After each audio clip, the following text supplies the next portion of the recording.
먼저 자료.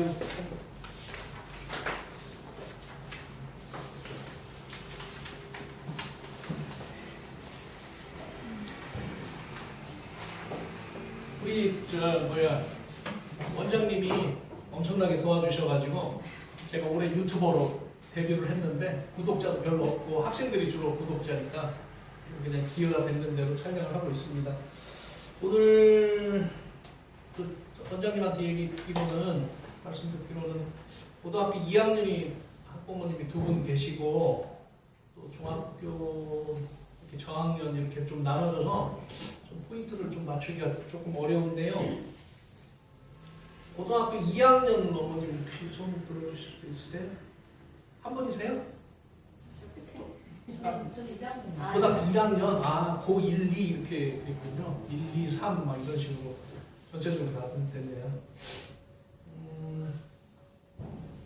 고등학교 2학년은 이제 내신이 시험이 3번밖에 안 남았죠. 그래서 내신이 사실은 많이 결정이 됐기 때문에 앞으로 내신 준비를 지금 그 내신 준비를 영어 내신이나 다른 내신을 사용할 수 있을 정도로 내신이 좀 괜찮은가요? 아니면 조금 사용하기가 애매한가요? 대개는 애매하시죠. 왜 그러냐면 사용을 할 수 있으려면 상당히 상위 등급을 맞아야 되니까. 그런데 대부분은 한 3등급 전후를 해서 쓰기가 애매하잖아요. 그렇게 돼 있는데 그렇게 되시면 앞으로 이제 공부하는 방법은 2학년 올라가는 학생은 내신이 잘 나옵니까? 모의고사가 잘 나옵니까? 네. 아니 영어입니다. 영어. 예, 내신이 더 잘 나오 학교 내신 영어 성적이 등급이 더 잘 나오는지 아니면 모의고사 등급이 더 잘 나오는지 비슷한 것 같아요. 네, 그러면 혹시 뭐 고등학교 알려주실 수 있으세요? 여기 설레는 그러죠. 그러면은 영어 좀 많이 해야 되겠는데. 그 다음에 고등학교 1학년, 중3 이렇게 되는데요. 제가 딱 한 가지만 말씀드리고 내려갈게요. 수능에서는 영문법이 그렇게 중요하지 않아요. 왜냐하면 영문법이 전에는 2문제였다가 지금은 딱 한 문제로 줄었어요. 그러니까 그거 그냥 놓치고 가면 돼요. 3점짜리 하나. 그래도 요즘은 등급이 예전에는 등급을 점수제로 했기 때문에 그 한 문제 때문에 등급을 못 맞는 경우도 있어서 상당히 중요했거든요. 근데 지금은 10점 단위로 끊어지잖아요.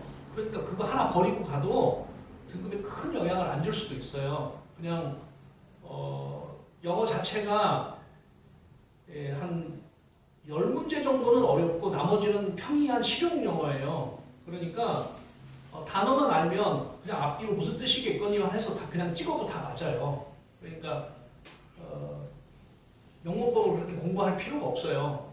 그래서 만약에 이제 2학년 정도라면 지금 그냥 단어 열심히 외우고 그런 정도면 끝납니다. 단어 열심히 외우고 그 다음에 EBS에서 나오는 수능 특강, 수능 완성 거기에서 약 70%가 연계가 되니까 그 안에 있는 것들을 본문이 똑같이 나와요. 물론 문제 유형은 달라지지만 예를 들면은 뭐 빈칸 출연이었으면 순서를 맞추라든지 이런 식으로 이렇게 변형이 되니까 크게 없어요. 그래서 그냥 고등학교 2학년 같으면 단어 제일 많이 외우고, 그러니까 단어를 외우면 띄엄띄엄 외우지 말고 집중적으로 외우시라고 한 하루에 2-3시간씩 이렇게 해서 한 3개월 이렇게 해서 문법책을 여러 번 뗄 수 있도록 이렇게 떼고, 그 다음에 교재는 수능 특강을 사가지고 계속해서 반복적으로 보면 수능에 그대로 나오니까 상당히 고득점 할 수 있을 거예요. 그런데 이제 지금 고등학교 1학년 이하 학생들은 영문법이 제대로 공부가 안 돼 있으면 내신 등급 따기가 굉장히 어려워요. 지금 제가 이렇게 쭉 적어놨는데 대부분이 이제 중학교 때 영문법을 배우는데 영문법을 통째로 한번 쭉 배우고 또 배우고 또 배우고 이렇게 하는 게 아니고 영문법이 있으면 중학교 1학년 1학기 때는 요 부분, 2학년 때는 요 부분, 3학년 때는 요 부분 이렇게 해서 한 9개로 네 학기니까 4, 3, 12, 12개로 잘라서 배우잖아요. 그러니까 2학년쯤 되면 1학년 때 뭘 배웠는지 기억이 안 나는 거예요. 조각조각 배우니까. 통째로 배웠으니까 힘들더라도 1학년 때 한 번 쭉 배우고 2학년 때 한 번 배우고 3학년 때 배우면 3번 반복하게 되니까 그래도 학생들한테 영문법이 뭐다 하고 남아있을 텐데 조각조각 배우니까 그 다음에 복습은 안 하는 거잖아요. 대신하면서. 그러니까 중학교 졸업할 때쯤 되면 교과과정은 다 이수를 했으니까 영문법은 다 배운 걸로 되는데 실제로는 보면은 예를 들면 뭐 투부정사 같으면은 언제는 명사적용법만 시험 봤다가 다음 학기에는 형용사적용법 봤다가 그 다음 학기에는 부사적용법 시험 보니까 쪼각쪼각 나가지고 나중에 이제 중학교 졸업하고 고등학교 딱 오면 고등학교 선생님들은 문법을 다 뗐다고 간주를 해요. 완벽하게 됐다고. 그러니까 아까 여기 그 두 번째 문장이 있지 않습니까? 영문법 문제가 약 한 10분, 제가 어저께 시험 문제가 이렇게 있는데 요 근처 뭐 용산고등학교, 성신고등학교, 광성, 숭문 그 다음에 또 이 근처에 있는 고등학교 시험 문제를 다시 한번 다 꺼내가지고 제가 이렇게 분석을 다시 해봤어요. 몇 퍼센트 정도 지금 나고 있나. 그래서 출제 그 내용들을 퍼센테이지를 한번 냈더니 영문법 문제가 뭐 10%, 그러니까 100점 만점에 10점 또는 20점이에요. 예. 그런데 요게 학교 선생님들한테는 굉장히 그 중요한 부분이 되는 거예요. 왜 중요한 부분이 되냐면 어느 학교든지 영어를 9등급으로 학생들을 가르는 게 선생님 목적이에요. 그러니까 손쉽게 학생들의 등급을 갈라주려면 어법 문제를 내면 별 문제가 없어요. 독해 문제 같은 거 이렇게 내려고 하면 상당히 머리를 많이 써야 되거든요. 근데 이거는 뭐 현재분사를 쓸 거니 과거분사 쓸 거니 하면서 살짝 바꿔놓기, ing를 쓰든지 ed를 넣든지 살짝만 바꿔놓으면 되니까 선생님이 출제하기가 굉장히 쉬워진단 말입니다. 그리고 그 다음에 이제 세 번째 문장 보시면 서술형이 30%, 그러니까 100점 만점에 30점 아니면 50점이에요. 그러니까 특히 영어가 센 학교, 예를 들어 뭐 성신여고나 이런 데는 서술형이 50%예요. 그런데 이제 그 문제를 그냥 냅다 쓰라고 그러면 애들이 못 쓰니까 그 옆에 스크램블 이런 거 써 있잖아요. 그 여러분 어머님도 다 아시다시피 그 아이들 그 아침에 간단하게 식사하려면 에그 스크램블, 밀크라는 게 섞잖아요. 그런 것처럼 단어를 막 섞어놓고 제자리를 찾으라고 하는 문제들이에요. 그게 보통 4점에서 8점이에요. 근데 하나 틀리면 8점 나가면 이게 어마무시한 거잖아요. 등급이 뭐 하나 둘씩 톡톡 떨어지는 거예요. 그런데 그 스크램블 문제를 정확하게 맞추려고 그러면 주어는 어디에 가야 되고 동사는 어디에 가야 되고 관계대명사는 어느 위치에 있어야 된다는 거, 이게 틀이 없으면 애들이 공부를 하면 그냥 주구장창 외우는 거예요. 근데 외우면 이게 뭐 다 끝나는 문제는 아니잖아요. 이게 기준이 없으니까. 그래서 영문법을 공부를 좀 하고 가는 게 굉장히 중요하고요. 그 다음에 이제 중학생들 경우에는 그 영문법 용어 자체가 어려워서 이해를 잘 못하고 있어요. 그래서 여러 번 들어야 돼. 한 2번 정도, 3번 정도 들어야 되는데 그것도 어려워요. 왜냐면 여러분도 뭐 다 아시겠지만 뭐 민법 책이라든지 뭐 공인중개사 같은 거 공부하려면 민법 책 봐야 되잖아요. 그 법 한번 이렇게 열어보세요. 한국말인데 되게 공부하기 싫잖아요. 마찬가지잖아요. 아이들도 뭐 부정사, 분사 뭐 이런 식으로 나오니까 되게 힘든 거예요. 이해하기가.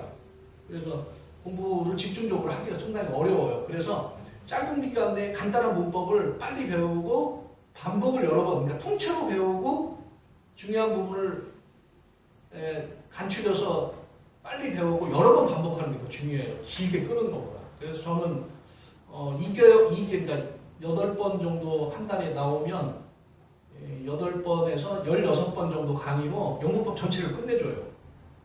그래서 차라리 그거를 반복해요. 특히 이제 방학 때 같은 경우. 그러면 이렇게 이제 어제도 이렇게 엘리베이터 타고 내려가는 학생이 지난 여름방학 때 영문법을 배워가지고 이번 학기 참 수월하다 시험 보는데, 그러니까 저도 갈수록 수월해져요. 학생들이 이제 알게 되니까.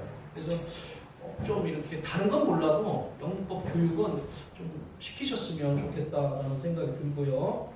그 다음에 이제 5번째는 어제 보니까 이제 어휘 문제가 약 30% 정도 출제가 되고 있더라고요. 그래서 단어 모르면 뭐 영어 단어 모르면 뭐 말 다 하는 거 아니겠어요? 그러니까 이거의 중요성은 뭐 아무리 강조해도 지나치지 않으니까 단어는 공부를 해줘야 되는데 좀 인텐시브하게, 그러니까 집중적으로 이제 단어책 하나를 놓고 다른 영어 공부를 안 하더라도 내가 하루에 2시간씩 한 3개월 하기 어렵죠? 이 당군 신화에도 보면은 쑥하고 마늘만 100일 먹으라고 그러니까 못 먹잖아요. 그러니까 보통 한 30일, 한 달 내에 이렇게 딱 잡아가지고, 왜냐면 작심 3일이 돼도 10번만 하면 되잖아요. 한 달간 할 수 있으니까. 그렇게 해서 집중적으로 시키면 단어 실력도 좀 많이 느는 것 같은데, 그거는 그 선생님이 어떻게 가이드라인을 잡고 이끌어냐에 따라서 아이들이 충분히 실력에 도달할 수 있느냐 없느냐가 결정이 되는 것 같아요. 당근하고 채찍이 상당히 필요한 부분이에요. 그래서 아이들이 지속적으로 단어를 외울 수 있도록 유도하는 그런 부분 좀 필요할 것 같고요. 나머지는 뭐 빈칸 문제 출제 시에다 어휘가 약하면 풀기 어렵다. 뭐 당연하겠죠.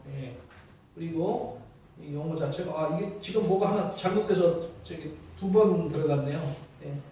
두 번 들어갔는데 어쨌든 제가 저학년 학부모님 같으면 지금 고등학교 2학년은 지금 영문 배울 타이밍이 좀 지났어요. 내신 관리할 시간도 조금 지났어요. 왜냐하면 고등학교는 3학년 1학기 것까지만 내신이 들어가는 거고 2학기는 들어가지 않으니까 시간이 굉장히 짧고, 그 다음에 그동안에 제가 예를 들면 한 3등급 정도 맞았다 그러면은 0.5등급을 올리려면은 1등급을 계속 3번 맞아도 0.5등급이 안 올라가요. 그러니까 그냥 자기가 공부하는 스타일로 계속 공부하면 되는 거고요. 1학년 정도 어머님은 뭐 지금부터 좀 공부를 시키면 상당히 많이 향상이 되지 않을까 싶습니다. 그래서 1학기 때가 제일 힘들고요. 조금 쉬었다가, 그러니까 1학기 중간 기말은 굉장히 힘들어요. 아이들 영문법 가르치고 그다음에 여러 가지 기초를 가르치다 보면 힘든데, 이게 한 6개월 정도 되고 이렇게 넘어가면은 이제 가을 학기 이제 중간고사쯤 되면 굉장히 수월해져요. 질문 내용도 훨씬 적어지고 그 대신 좀 깊어지고 이렇게 돼서 아이들이 이번 성적 맞아온 거 보니까 만점자 학생들도 좀 꽤 있었고, 그다음에 대부분 90점, 87, 8점 이런 고득점 하는 아이들이 좀 많이 생겨서 좀 농사도 잘 돼가는구나 뭐 이런 생각을 해봤는데요. 하여튼 좀 꼭 저학년 부모님들은 꼭 좀 영문법을 이렇게 방학 동안에라든지 이럴 때 꼭 좀 시켜주시고요. 뒤를 보시면 지금 뭐 무엇을 공부하냐 그러는데 문장 오형식하고 준동사, 관계동사 있었는데, 제가 이제 이 영문법 이걸 하면서 이 체계를 잡아주는 게 가장 중요해요. 문제를 많이 풀리는 게. 그래서 제가 백지를 줘요. 백지 테스트를 계속해서 봐요. 그러면 문장의 오형식하고 백지를 주면 아이들이 백지에다가 문장 오형식을 처음부터 끝까지 쓰게 만들어요. 그러니까 소위 말하는 내비게이션이 머리에 있어야 되는데 이게 어디서 어떻게 쓰는지를 모르는 거예요. 그러니까 들어만 본 거죠. 다 배웠으니까. 근데 이 문제가 어디서 해당되는지를 모르니까 그걸 알려주기 위해서 백지 테스트를 계속 봅니다. 그러면은 처음에는 말도 안 되게 되는데 나중에 이제 몇 번 이렇게 보게 되면 문장 오형식 하면 애들이 처음부터 끝까지 쫙 쓸 수 있습니다. 한 백지 까딱하게 씁니다. 그 다음에 이제 준동사 부분, 뭐 관계사 부분 이런 부분들도, 그 다음에 가정법 이런 부분들 해서 제가 유튜브에 올려놨어요. 아이들 이렇게 써놓은 거라든지 제 카페에다가 아이들 시험지 있죠. 쓴 거 그걸 다 한번 올려놨으니까 한번 참조해 주시고, 제가 그냥 네이버 카페는 송이봉 영어 이렇게 치면 나오고요. 그 다음에 유튜브에는 멘토 송샘이라는 이름으로 제가 이렇게 활동을 조금 하고 있거든요. 그러니까 거기 이렇게 보면 학생들이 이렇게 써놓은 게 이렇게 시험지 그대로 있어요. 백지 테스트 하는 게. 그래서 이 백지 테스트를 하니까 학생들이 이 영문법에 대한 알파에서부터 오메가까지 전부 다 이렇게 쓸 수 있게 됐을 때 비로소 학생들의 실력이 확 올라가는 것을 많이 느꼈습니다. 그래서 그런 좀 다른 선생님하고는 좀 다르게 문제를 많이 풀리는 게 아니라 네가 지금 뭘 알고 있는지 그런 쪽에 많이 포인트를 맞춰서 공부를 하니까 진도라든지 이런 부분들이 애들 이해도라든지 이런 부분이 상당히 많이 향상되는 걸 느꼈습니다. 자, 그 다음에 이제 밑에 마지막으로요. 내가 어떻게 공부하나 그랬더니 그냥 2달 코스입니다. 딱 2달 코스. 그래서 급하면 급한 대로 만약 고2에도 방학 동안에 또 급하면 급한 대로 이렇게 할 수가 있고요. 2번 정도만 떼면 완전히 학교 문법은 거의 다 커버가 되지 않을까 이렇게 생각이 듭니다. 그래서 필수 영문법반 있고 조금 더 고급 영문법반이 있는데 고급 영문법반 좀 필요 없어요. 수능 하는 거 좀 상당히 그런데 그 영어 지금 그 문법 수준이 높지 않기 때문에 필수 영문법반이 제일 많이 지금 운영되고 있습니다. 그리고 또 뭐 이렇게 수강료도 걱정을 많이 하실 것 같은데 지금 우리 뭐 말씀을 드렸는지 안 드렸는지 잘 모르겠는데 저희가 이제 지금 이 프로그램을 운영을 하면서는 수강료를 대충 낮춰가지고 저 영어 같은 경우는 23만 원에 지금 아주 뭐 다른 데보다 훨씬 낮게 이렇게 책정해서 기회를 좀 부여하려고 이렇게 지금 프로그램을 활성화시키기 위해서 교육비도 상당히 낮춰놓은 상태니까 어머님들 좀 이 기회를 좀 잘 좀 활용했으면 좋겠습니다. 지금 아직까지 지금 저 수시가 한 70% 정도 되고 그다음에 정시가 30% 정도 되지 않습니까? 학교가 수시를 계속 늘리는 이유가 여러 개가 있어요. 이번에 보니까 조국시 다른 그 뭐 이게 이런저런 해가지고 들어갔던 모양인데 학교에서 그 취소를 못 시키는 거예요. 왜 못 시킬까 이렇게 생각을 해보니까 고려대학교는 정시가 없잖아요. 수시로만 뽑잖아 학교를요. 거의. 그러니까 아마 그 저 조국시 딸 조민씨 거를 이렇게 들춰보다 보면 옆에 게 계속 나올 거예요. 그러면 아마 저기 그 뭐 완전히 이렇게 허위는 아니겠지만 좀 15시간 했으면 10시간 했다고 그러고 뭐 상을 받으면 이게 좀 되게 좀 과대포장하지 않았겠어요? 그러니까 그걸 아마 제가 볼 때는 뚜껑을 못 여는 것 같아요. 무서워서. 예. 그 다음에 연세대학교는 아예 뭐 몇 년치가 3년치 그 입학 서류가 작년 건데 없어졌어요.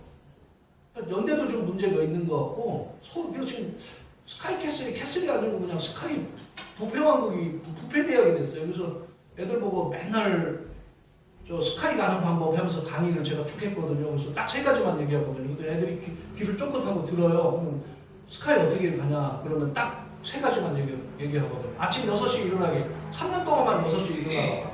그럼 간다. 그 다음 2번째. 국어 1시간, 영어 1시간, 수학 3시간만 하면 간다.